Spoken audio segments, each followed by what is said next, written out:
In your life, have you ever had a calling? Has some spirit or force or even your gut spoken to you, telling you to pursue a particular path? And did you listen to it? We've given this invisible motivator various names. We call it passion, best life, personal mission, North Star. Sometimes going down that road is easy and natural. Like, how could I do anything else? Sometimes, however, heeding the call can be the hardest thing we do, especially when people tell us what a mistake it would be. I've been on the receiving end of that conversation a few times, and trust me, it sucked. And I'm glad I didn't listen, or I wouldn't be talking with you now. But let me throw you a curveball. Imagine you travel down that chosen path, and it's not all that it was cracked up to be. Maybe a case of false advertising, bad advice, or unfortunate circumstances. What do you do then? If you're lucky, really lucky, there's another calling giving you a ring right at that very moment. And I ask you again, do you listen? Today's guest is intimately familiar with the power and pull of going all in on one profession and the good fortune to find another, often less traveled road, beckoning you to buckle up and go for a ride.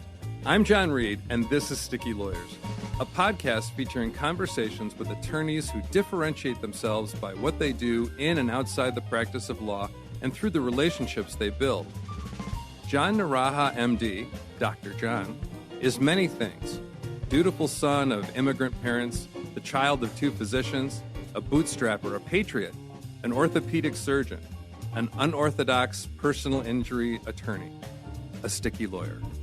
He has a compelling story to tell, and I'm pleased to have him on the podcast. Hello, Dr. John. Hi, John. Thanks for having me. I'm delighted you're here. So often, a sticky lawyer's origin story starts with their childhood.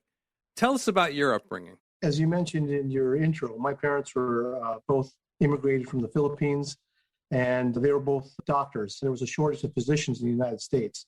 As a way of attracting some foreign doctors to come to the United States to help out, they allowed doctors to come and do residencies, and that was the way that my parents were able to come to the United States. I was born outside Boston and then moved to Kansas, to North Dakota, and Arizona. So I've got a lot of the different perspectives from the different parts of the United States, which I appreciate. And what were the moves for?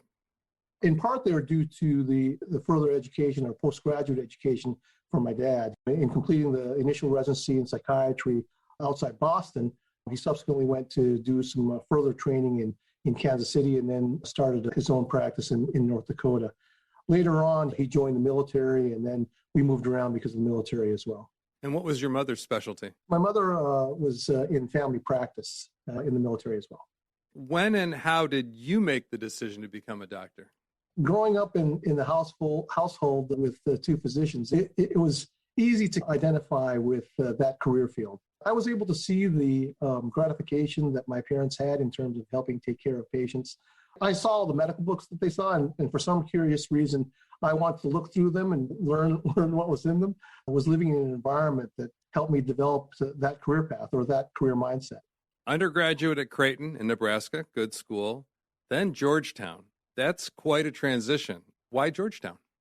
My childhood was full of moving to different cities and trying to experience those different kinds of cities. So starting off in Omaha, that was nice to see. I was in the Midwest, but I also wanted to head back east and get that flavor back from when it originally was born. And Georgetown at the time was a great medical school. It was a great opportunity to really expand my education in that sense. And I went after that opportunity and was able to get admitted. The interesting thing about Georgetown was it was the most expensive school in the country, and probably half of my classmates were on military scholarship, meaning that the military would help pay for your schooling and then give you a little bit of a stipend. And in return, we could pay back in terms of time and service in doing military duties. Georgetown, impressive. Then University of Pennsylvania for residency, also impressive. And it's time to repay your obligation to the U.S. government. Then what? The interesting story here is that my father was still active duty in the military and in the Air Force. He was stationed in a small little base in North Dakota called Minot Air Force Base. And so here I am in these big cities, Washington, D.C. in medical school, and then I go to Philadelphia for my residency. And you'd expect maybe my preference would be to go to another big city. Lo and behold, I'm making my preference list for which bases to go to, and I choose Minot Air Force Base in North Dakota. People were questioning, why are you choosing Minot? But it turns out my dad was also stationed there. So it was an opportunity for me to connect back with my dad and actually have to salute him while we were on base because he was a higher ranking officer while we were there. When did you have to decide on which branch in which to serve? Each branch for the military scholarships has a certain number of applicants that they have, and each branch also has a certain number of openings. So the Air Force, I chose because my dad was in the Air Force, and certainly living on the military Air Force bases, I was familiar with that, and I felt comfortable with that, and I felt comfortable being of service to the United States Air Force, and that really weighed heavily in my decision to go for that branch. That was something you had decided when you started Georgetown. What happens is you first have to get into a medical school. And then once you're accepted into medical school, then you can decide, okay, how am I going to pay for this? There are different routes you can make. You can go through the typical financial aid, you can self-pay, or you can try and get scholarships. And one of the opportunities I was familiar with through my dad and through the network of connections that he had was the Air Force had the scholarship to pay for medical school. And that made a lot of sense for me, given my background, given my father's relationship and that type of thing. So it really was a good fit as far as making that application. Despite psychiatry and family practice, you went into what specialty? So I ended up going into orthopedic surgery. And as much as my dad really wanted me to go into psychiatry, and I did my best to try and like it, but I went into orthopedic surgery because of the immediate gratification that you can get when you treat patients. So in other words, when someone breaks their bone and you put it back together again, they're going to get better from that. The mental health side is as gratifying as that can be. Sometimes you're not going to see that kind of immediate result with treatment. I was the type of person that I like those immediate results. I like to use my hands in terms of the surgery, and that was something that was attractive to me. So you have this stellar academic pedigree. You've got your Air Force experience. You fulfill your obligation. The world is your oyster. If this were television, you could have been a big city doctor like Dr. McDreamy. Instead, it was more like Northern Exposure. So where did you go to begin your practice? I was married just after college for academic reasons as well as career reasons. I was taking her all over the place. We're going from D.C. to Philadelphia, now then to Minot, North Dakota.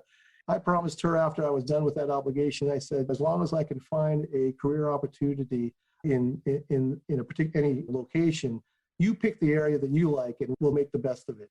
We had actually done some camping in Maine before. We ended up looking for opportunities in Maine, and I ended up starting my civilian career in northern Maine. Tell me about your practice there. So orthopedics, but were you the only game in town for that small town? Yeah, you're right. I was the only orthopedic in town. The nearest one would probably be an hour away. That in itself probably created some challenges as far as I was on call 24/7. If things were happening with my children as far as their participation in sports or some things, and an emergency came up and I got called to take care of it, I got called away. That was my duty, and I'm proud to have been able to do that. But certainly it does put some pressures on you as an individual when you're the only person around who has that particular skill set. So let's fast forward. At some point, you decide to leave the practice of medicine. What led to that? There were a number of factors that led to me leaving the practice of medicine, one of which was the delivery of healthcare started to, in my mind, start to change. And there's expectations where you need to see a high volume of patients in order to be in a particular community by yourself. You're pulled in a lot of different ways when you're the only orthopedic surgeon. That got to be a little bit stressful. And to be frank, I also was the target of some medical malpractice suits, which you'd think that that's just part of doing business. But for me, I took it personally. I really cared about my patients, and it was really hurtful in my mind to be involved in those kinds of things.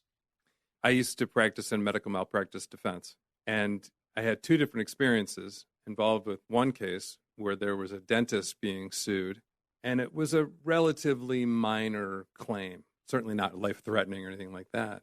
And he took it so personally, and it was very heartening. Obviously a little different from your situation, but similar in the sense that he took it as a criticism of his professional skills. The other example was we worked with a cardiologist who, as you say, it was the cost of doing business. Let me know when this litigation is over. You tell me where I have to be and when to give a deposition or appear in court, but other than that, don't call me, I'll call you. So I totally understand where you're coming from. Why not go back to the Air Force? Certainly that could have been an option. One of the other things that I did during my orthopedic practice was I was also involved in doing some medical legal matters. I served as an expert in different types of cases. I also did what are called independent medical examinations, which are also on the legal side of things. And I actually enjoyed doing those things. I was getting a flavor of the legal world in my medical practice. And I also developed a lot of relationships with other attorneys during this time. And when I started getting a little bit disillusioned with the practice of medicine, that's when the wheels start rolling and say, if this isn't really what I want to do anymore, what would be the next step? With your story about the dentist and the cardiologist, I was definitely on the spectrum of being of the dentist. And sure. I was trying to figure out, okay, I still want to help people. I still want to use the things that I learned from all the medical school training and the residency. But how could I do that in a way where I'm still getting some personal satisfaction and increasing my personal development? And after weighing a number of different options, you're right, I could have gone back to the Air Force, but it wouldn't have felt the same, I think. And so I decided to explore the idea of getting a law degree. How did people, friends, family, medical colleagues, react to this? React to, number one, leaving medicine, and two, going into the law? That's quite a departure. A lot of my closest medical colleagues, my closest friends, they understood how the practice of medicine can be difficult. From that standpoint, I did get a lot of support in terms of that transition. With regard to law school, it was certainly, I had to study again to take the LSAT, which is the admissions test for law school, and I had to restudy for that. And to be honest, I wasn't sure if I was ready to go back to that academic setting. But in the end, I'm sure, John, you know that we're always still learning. We're always still wanting to understand new things, bring new challenges in our lives. So it ended up just being another challenge that, and also, to be honest, law school was only 3 years, right? Oh, yeah, piece of cake. Yeah. Walk in the park, John. To train to be a doctor, it took me, 9 years to get through medical school and residency. To me, that 3 years was something that I could digest and put a new challenge and bring some new energy in what I'm doing. I was willing to do that. It was something that, once I decided, I didn't look back. How old were you when you started law school? Oh my gosh. Okay. So that's, let me think here. Sorry, I didn't mean to throw you a math question. I'm going to have to think about that. But let me put it this way. I was the oldest person in my class. Okay. All right. I was going to say that because I think when I was in law school, it seemed the composition of the law school class was changing. It wasn't just the people that were fresh out of college moving on. It was a range of people. And I actually started out in the day program, then ended in the night program, and that was even more diverse. So you got all these young whippersnappers who want to go out and change the world, and they're in your law school class. How is that? How is it being the oldest guy in the class?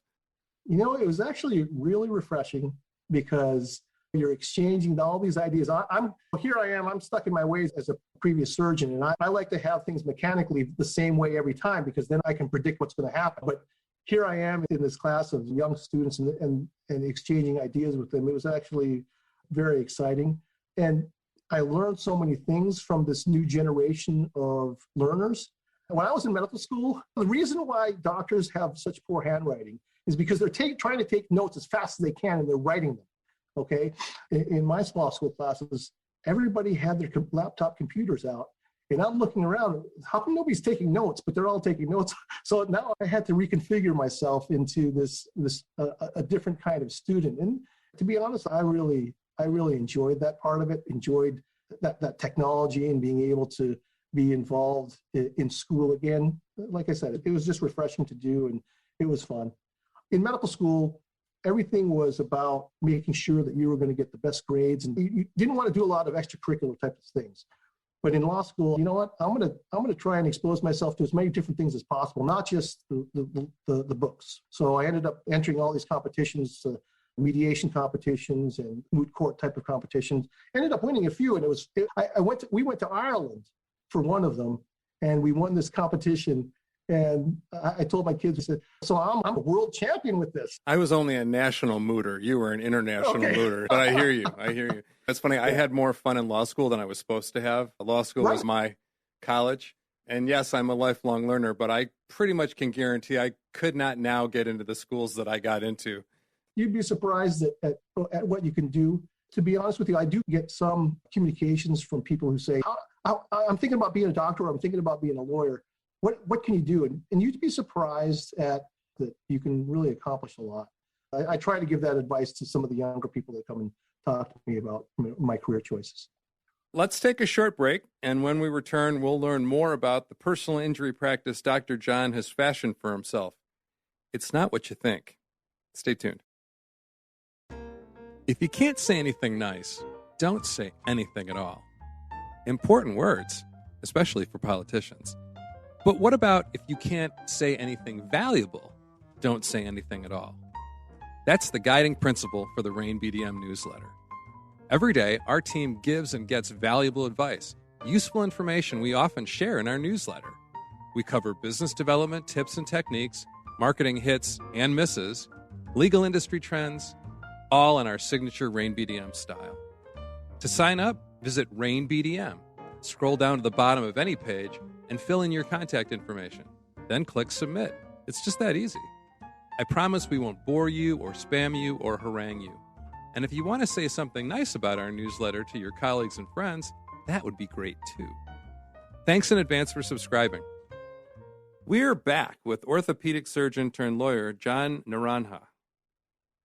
I can see where you, because of your exit from medicine, where you didn't necessarily consider medical malpractice defense. Why not medical malpractice prosecution? Why not taking on plaintiff's work in the medical negligence area? I did consider that, John. That's not to say that I don't necessarily practice med-mal. I'm trying to maintain also relationships with my former colleagues. I still have connections with physicians and doctors and have conversations with them about how they practice. And sometimes we even talk about patients. So I think that for me to jump in and start attacking colleagues who previously I was working with, that didn't particularly make sense. But I'm still using my knowledge to help our clients. If there happens to be a medical malpractice case that I need to be involved with, I will analyze and I will provide my input as to any negligence that may have taken place. But certainly I'm not right out at the forefront of doing those types of cases. How would you define your practice and how has it evolved? Where did it start and where is it now? When I first joined this personal injury firm, one of the things I wanted was to experience as much as I could. It's a litigation firm. You file lawsuits and you're involved with being in the court. I wanted that experience of better understanding rules of evidence, being in front of the judge, helping my clients when in those particular situations. I wanted actually to be the type of attorney who could help one's clients from start to finish, meaning if we're just trying to make demands for a particular motor vehicle accident, let's say, and we just want to try and get a settlement with the insurer, then I'm going to be involved in that. But I didn't want to stop there. I wanted to have the skill set to go from beginning to end and take it to trial.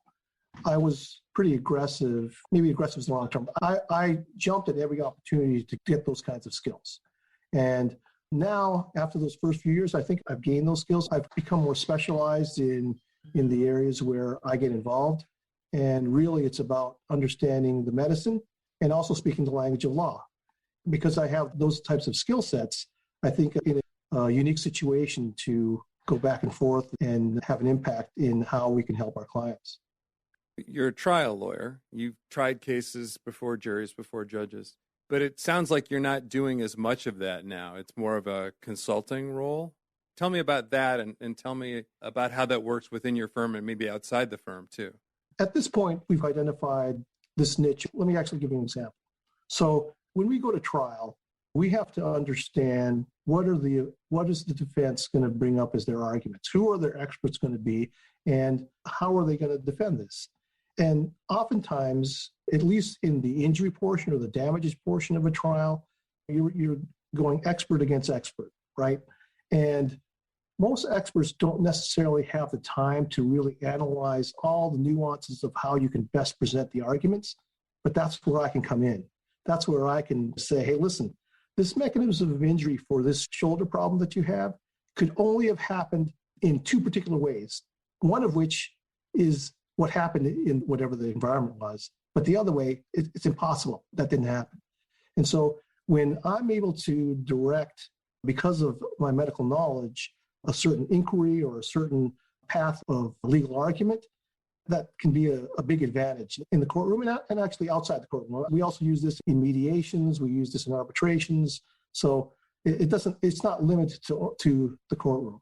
So to be clear, you are not testifying as an expert. You are part of the counsel, the team handling the litigation for your clients, but you're acting as a jury consultant, how to best present the message to the trier of fact, whoever that's going to be, judge or jury. It's interesting that you are also taking that to ADR, to mediation and other places too. I don't know what it is in Massachusetts and in Michigan, fewer than I think 2%, 1% of cases go to trial. So ADR is that much more important.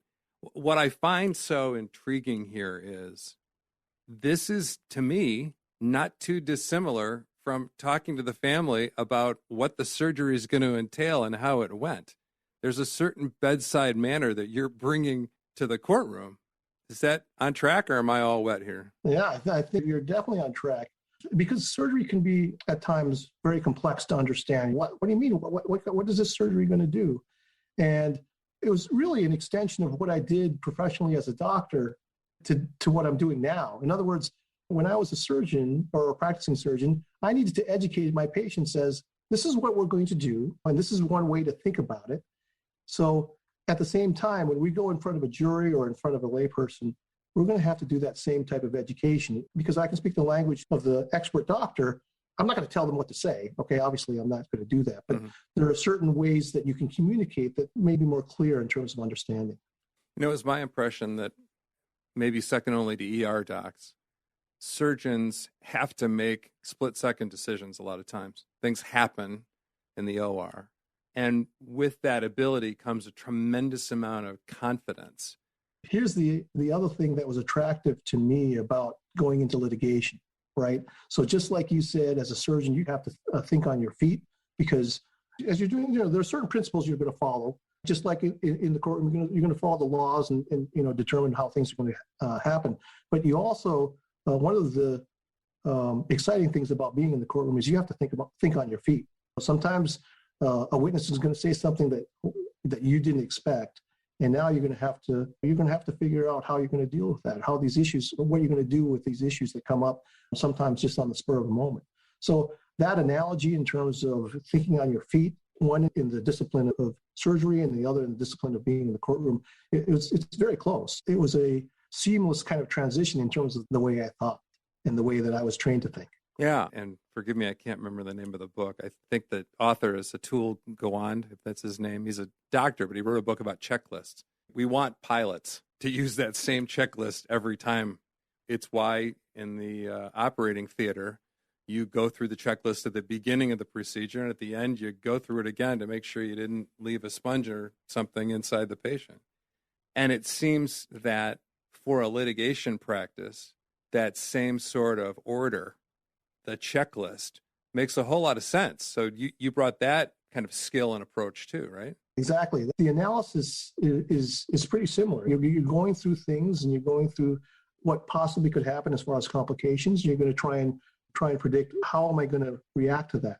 It is those checklists that are involved. But again, you also have to have that adaptability to understand that if something strays away from the checklist, you also have to be able to respond. You aren't a practicing attorney. You're a trial lawyer. You are handling cases.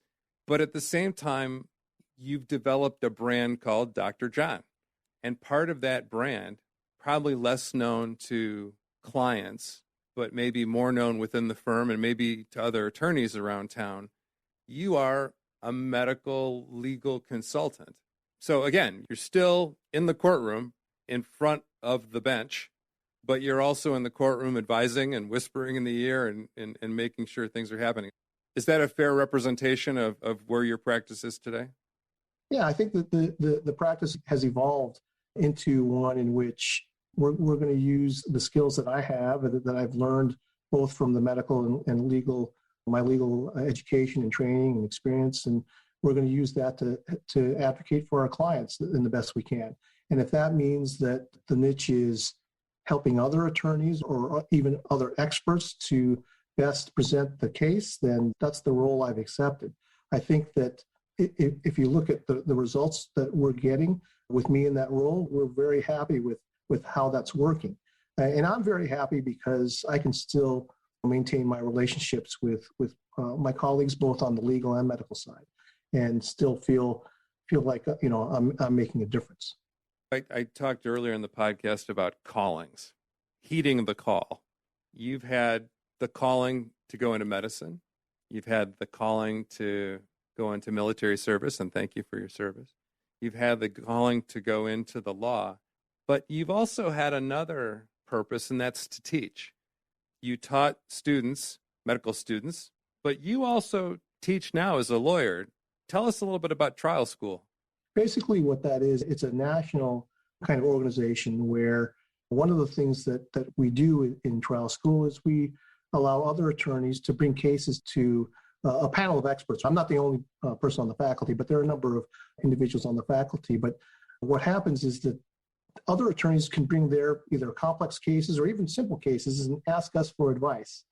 And so it's something where I feel like there's that learning aspect that I love. I think that other attorneys also want to learn the best way that they can present their case. And it's actually been pretty exciting for me to be able to actually expand my role to influence cases and actually hear about multiple different cases has been eye-opening for me as well. So it's a two-way street. I enjoy giving my opinions on particular cases, but I also get to see some cases that other lawyers are trying to pursue as well.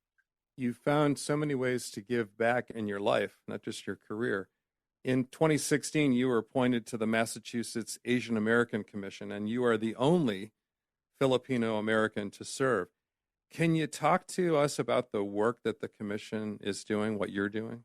By way of background, the Asian American Commission, it's actually a statutory agency made up by the governor, and the purpose of it was to try and bring in Asian Americans in the Commonwealth of Massachusetts and make sure that their voices were heard for various aspects of life. And one of the reasons I wanted to join the commission was to bring that voice from the Filipino community, and understanding that the Filipinos in the Commonwealth of Massachusetts are probably maybe second or third most in number.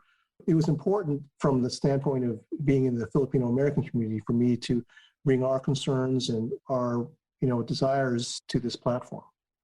Given the pandemic, what is the climate in Massachusetts for Asian Americans, and what is the commission? What are you doing? So one of the things is to bring awareness to how the Asian American community has been treated. Obviously, the virus has been at times been called the China virus. Unfortunately, yes. And I've had colleagues who have been a target for negative comments and negative actions only because of their ancestry. That's where we need to stand up and have a voice and just make people aware that's not right. That is something that has been important to me as far as dating back to my childhood and my parents coming from the Philippines, that this is a land of opportunity. We've been blessed with some amazing, the ability to do amazing things in the United States. And to be a negative target for various people, it's sad, and it's something that I wanted to be involved with. It's important, and I'm glad you're doing it. John, we've talked medicine, we've talked law, we've talked about the political climate. Tell us about the Swamp Buck Restaurant and Lounge. Okay, so during my practice in northern Maine, I was one of the original investors in this restaurant. It's been wonderful because I don't know if you've gotten the message, but I like to try different challenges, different things, learn new things. So I didn't know anything about the restaurant business, but I got involved with some other investors, not all doctors, but other people from our community. And this really wasn't anything about making money. This was about doing something for our community. It's now been established since 2005. It's more of something where we can have this restaurant in the community in this small town and people can enjoy it. So it's funny that you brought that up. I wasn't expecting that, John. I like to throw you curveballs. I'm glad you didn't say that you were a busboy, because that probably would have freaked some people out if they had a knee replacement and then a week later you're clearing the table for them. So I want to close by asking you about your family. You have, gulp, 10 children. What's the age range? My youngest is 12 and my oldest is 32. And essentially, if you want to, it may not come out to these exact numbers, but if you go every 2 years, it works out to be from 32 to 12. So that's approximately everybody's age. Was that according to a checklist? It sounds very orderly. Yeah, I guess you could think that way, but it didn't. It ended up that way, but that wasn't the plan. Of the 10, where are they headed, and which set of footsteps that you've been in are they following? Yeah, so my oldest is in the Air Force, so obviously he's now a third generation serving our country.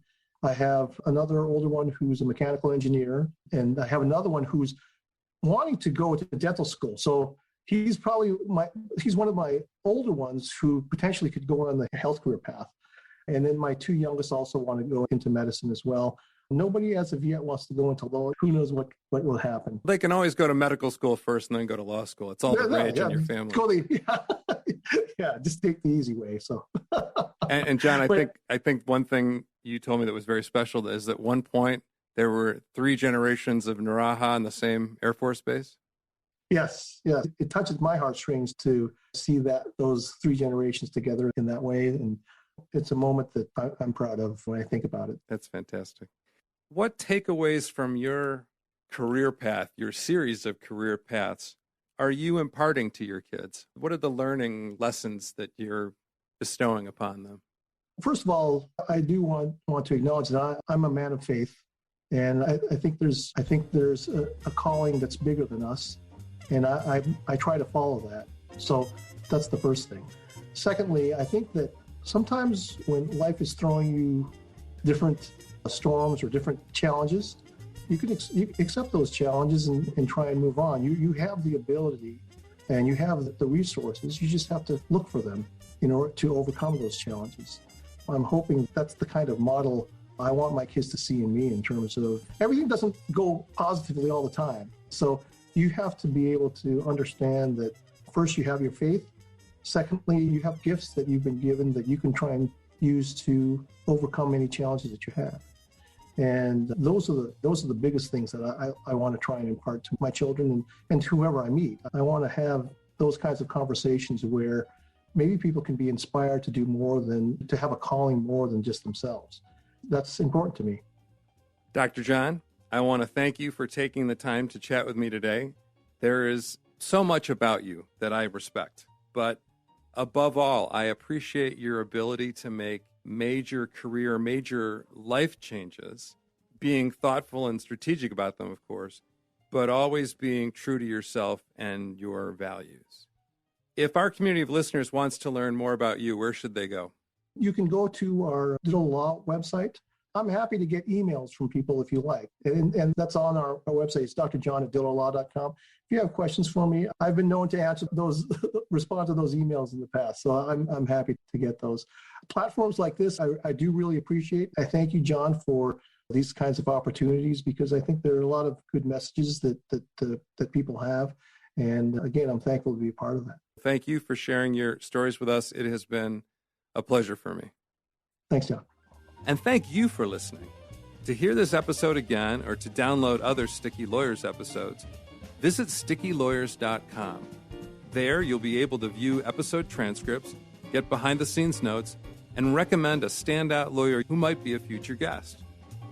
Please don't forget to subscribe to this podcast, and if you're really feeling the love, rate Sticky Lawyers and give us a review.